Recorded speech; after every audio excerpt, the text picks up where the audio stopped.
Me, 26, and my brother, 27, grew up close. As kids do, we eventually grew apart into our teens. My brother wound up dropping out of high school and falling in with a bad crowd. I got a full ride to college. I don't begrudge my brother not going to college. College isn't for everyone, and sometimes education in general is not compatible. It's fine. I loved him dearly, still do. It's just that he's 27 and hasn't ever had a job. Any job. Literally any job. He lives in an apartment paid for by our parents in a very expensive part of the city and does nothing but smoke cigarettes and play video games all day. He knows my mom is too afraid of him being homeless to stop supporting him, and my dad just goes along with it. They've refinanced their house several times to support him, which meant they never supported me financially. Recently, my grandpa died. I was really close to him, and the news hit me hard. I would go over once a week at least to clean his house for him. He was 95, go grocery shopping, run errands, hang out, etc. My brother was not welcome in my grandpa's house because he had in the past stolen things. Multiple times he stole valuables from Italy, where my grandpa was born. He stole a TV once. He stole my deceased grandma's jewelry, all to pay for cigarettes. I was informed by the executor of my grandpa's estate that I inherited one of his houses and a decent amount of money from him. My brother inherited money as well, but far less. Think 100k versus 10k. I feel awful. Yeah, my brother can be a bad guy, but I do love him. I'm sure he has some undiagnosed mental issues. Recently my mom came down hard, hinting and then flat out informing me that I was to share the ridiculous amount of money with my brother so that he can get on his feet and my mom could have a break supporting him. The thing is, I don't want to share. I know it's a lot of money in a house, but I don't want to enable my brother to continue his lifestyle. I don't feel like it's my job to worry about what my parents do because it's their choice, but I don't want to help. My mom is mad, my brother is mad, my dad is mad, so now I wonder if I am an idiot for not giving him a little bit more. So, would I be the idiot? Not the idiot. I will never understand why other people think they can delegate what happens with someone's inheritance. Is your mom saying your grandpa was an idiot who didn't know what he was doing when he decided on that split? She's mad that she is being a doormat for him and you won't join. Keep that money in the house. All of it. That's what your grandpa wanted, and he's the one who earned it all. Honestly, you would be the idiot if you gave your brother any money at all. You are spot on that your parents are enabling him by paying all his bills. He has no incentive to make any changes in his life. I would ask your parents, what do you think is going to happen to brother when you two run out of money or when you die? I sure as hell won't be paying his bills. You aren't helping him, you are actually hurting him because he's 27 and still can't take care of himself. I won't participate in ruining his life. You love your brother, but don't support his actions. Sounds like you're at a pretty good place right now at a safe distance, and allowing him access to your money will open a whole can of worms. He might start asking for more. You might grow bitter. Money is such a delicate thing that can possibly ruin that love you have for him. Your parents aren't forced to support him. They choose to. Hopefully, you can ride out their tantrums and you can all move on without hard feelings. I, 24, used to be close to my sister, 27, when we were young kids. When we went to high school, we gradually grew apart.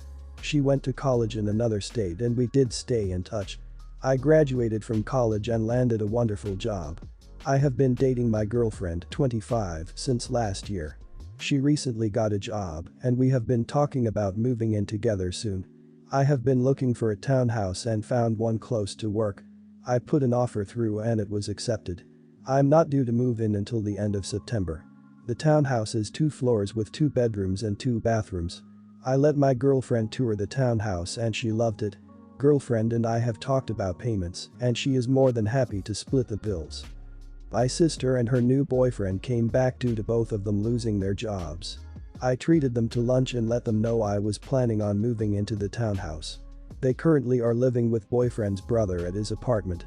They asked if they could live in the 2nd bedroom and I told them that it would be used for guests. Her boyfriend is a huge smoker and I don't like the idea of the place smelling like smoke. After telling them no, they got argumentative and sister told me to not contact her unless I changed my mind. It's been a few days since I've heard from her, and I'm starting to feel like a huge idiot for not wanting them to move in. Am I the idiot for not wanting my sister and boyfriend to move in? Not the idiot. This is your first new home that you will be moving into with your partner. It is completely understandable that you don't want another couple to move in as well. Especially since it is blatantly clear that they will ignore all your boundaries. Their financial woes are sad, but it is not up to you to solve them. Don't let her blackmail you into doing something you will very much regret. Your sister already has a place to stay and this is your new home with your girlfriend. Just because you have another bedroom doesn't mean it needs to be taken by an entitled sister with a bad attitude. I also don't blame you for not wanting a smoker in the house. I'm a former smoker, and after I quit I washed down my walls, and the crap that came off was absolutely disgusting. Also, if he can afford cigarettes then he can afford rent.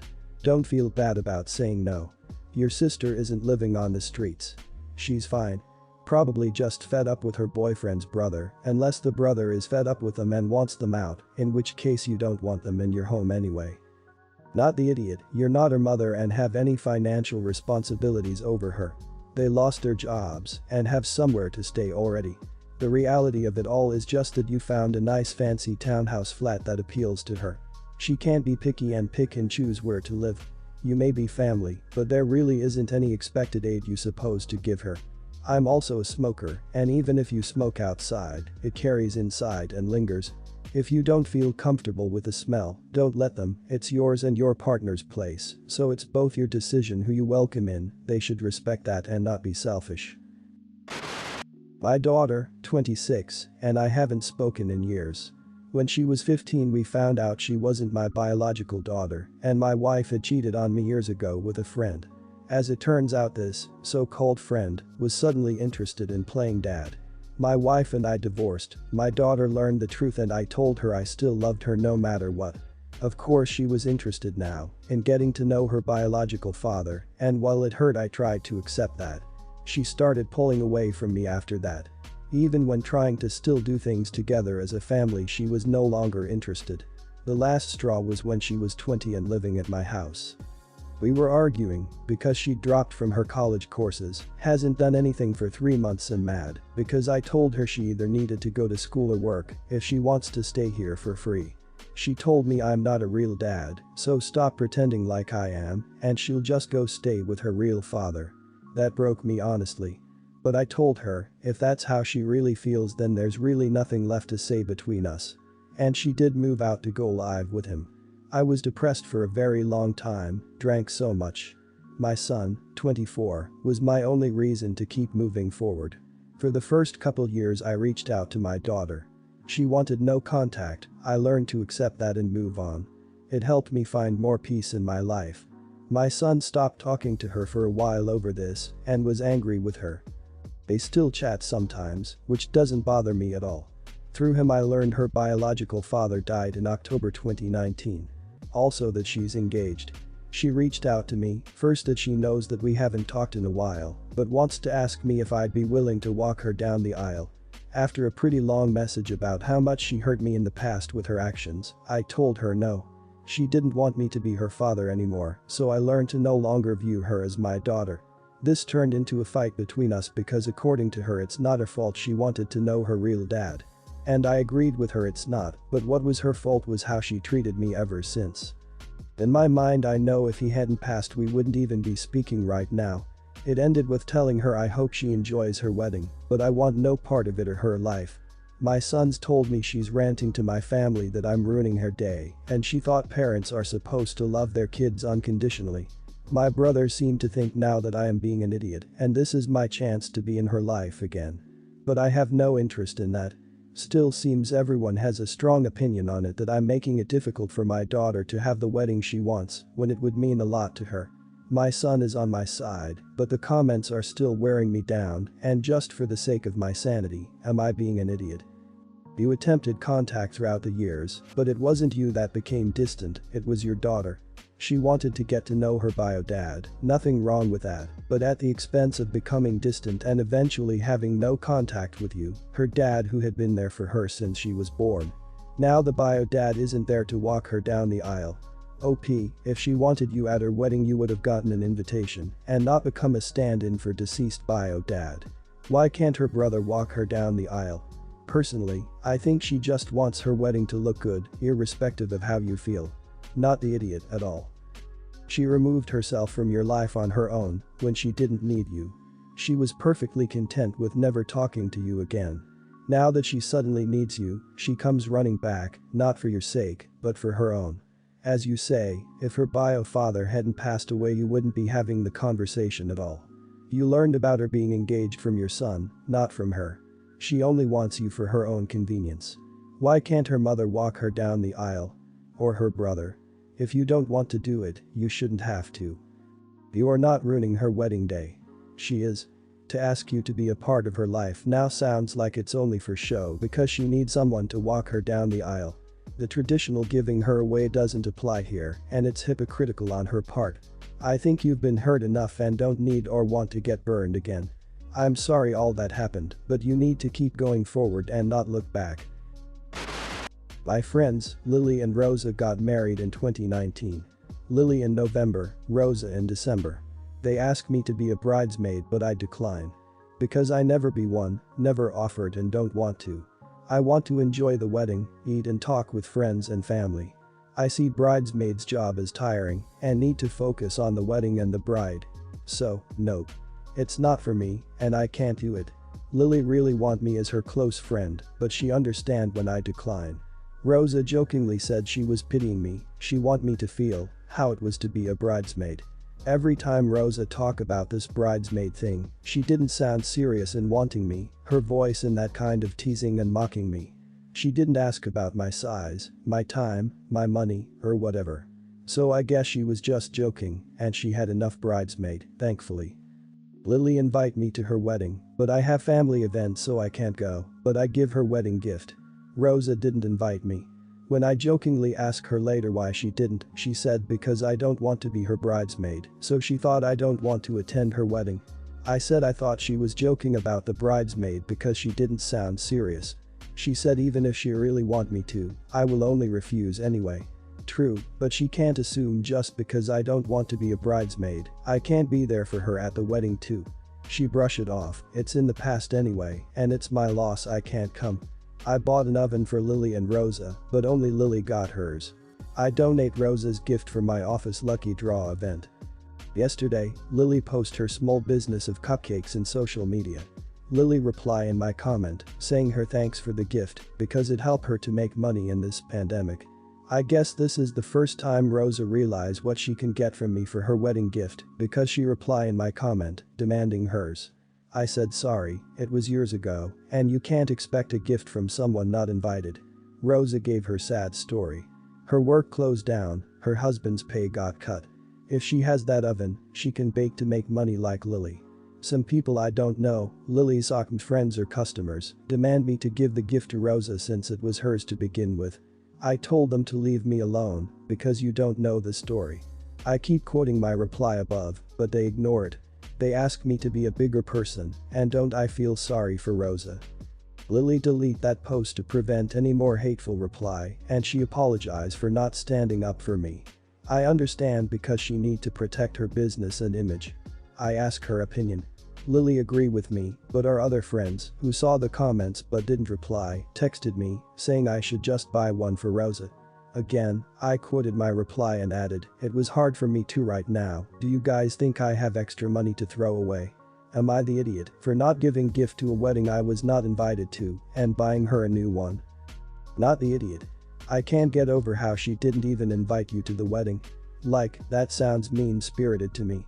Maybe space was limited, I don't know. And then she assumes that if she had an oven she would be financially fine, which isn't a guarantee, and could even make her competition for Lily, which seems mean. This feels like a child crying out of jealousy. If the social media friends are so worried about Rosa, they can get together to buy her an oven. It's stupid to assume you kept an oven around for 2 years after it became clear you didn't need it as a gift. You sound like a great friend. And no, you don't owe Rosa a gift. You don't owe her a friendship either. She was angry you didn't want to be her bridesmaid or unpaid worker, and that is why you were not invited to her wedding. Also, maybe tell her you had a housewarming party, wedding shower, baby shower, new job party, I don't know, whatever, just make something up. And tell her she was not invited, but you need your gift for that event now. When she is all, why would I get you a housewarming gift, I wasn't even invited to the party. Shoot back with you are right, and why should I get you a wedding gift when I was not invited to the wedding? Not the idiot. You were not invited as a guest to the wedding, you're not obliged to gift anything. You can still do so, but why do it for an acquaintance? From the sound of things, she doesn't truly respect you as a friend. What she's doing is akin to asking someone to pay her back for a treat she gave few years back, and you're not even the one she treated. It just reeks of entitlement and disgust. My husband and I on the surface share a similar background. Both of us are the first and only child born to a couple where one already had kids. My husband's dad had 2 daughters and a son with another woman before he married my husband's mom. My mom had a son and a daughter before she met my dad and had me. My husband's family are close and never used step or half terms. They consider each other family and are very close and almost naive to the complicated dynamics that can happen in blended family situations. My family was the opposite. My half-siblings always referred to me with a half, they did not treat me like they treated each other, and honestly, our whole family was a mess. My dad was a random dude to them for 13 years. And I was his kid, not our mom's kid, not their sibling. None of us are close even today. My husband's family were talking about this over family dinner last Sunday. His brother's oldest son said one of his friends had a new half-siblings and had several step-siblings. They told him there is no such thing as half. Nephew said that's what his friend called the baby. They were stunned. Nephew is 8 and so is his friend. They said they have no idea why a kid so young would use such exclusionary language, and it's not something that happens. I chimed in that it is. I pointed out it happened to me, which they already knew, and my half-brother was only 6 and my half-sister only 5 when I was born, but that's what they referred to me as, my whole life. They argued nobody really uses that in real life though. I said they did. They used it in school, around friends, family, strangers, me, and it wasn't a one-time thing. They claim I tried to shame them now. My husband told them it was insensitive to say nobody uses it when they know I have personal experience with it. I wonder if I did the wrong thing speaking up though. Am I the idiot? Not the idiot. What a weird position to take. I can understand them not liking to use the term among themselves, or even wishing other people didn't use it, but arguing that nobody really uses that in real life is just nonsensical. It doesn't sound like what you said was wrong, or even that you said the right thing in the wrong way. You're fine. The fact they feel ashamed doesn't mean you were shaming them. Their family dynamic is lovely, but far from universal. Plenty of families feel like one whole family but still use the term half, and plenty of families are like yours. Talking about it like it's odd, rare, and wrong was rude of them, especially given they know your experience in a blended family. I think you were right for speaking up about it, but not making it a big deal. Them as a family finding it weird because of their experience is acceptable, but that's about it. I don't know if your husband's family really is that small-minded or if they're just delusional. Not all blended families come together to the point where no one uses step or half, and it's bizarre that your in-laws are judging their grandkid's friend for using those terms. It's nice that your husband's blended family grew close, but his parents need to realize that not all blended families are like that and to get off their high horse.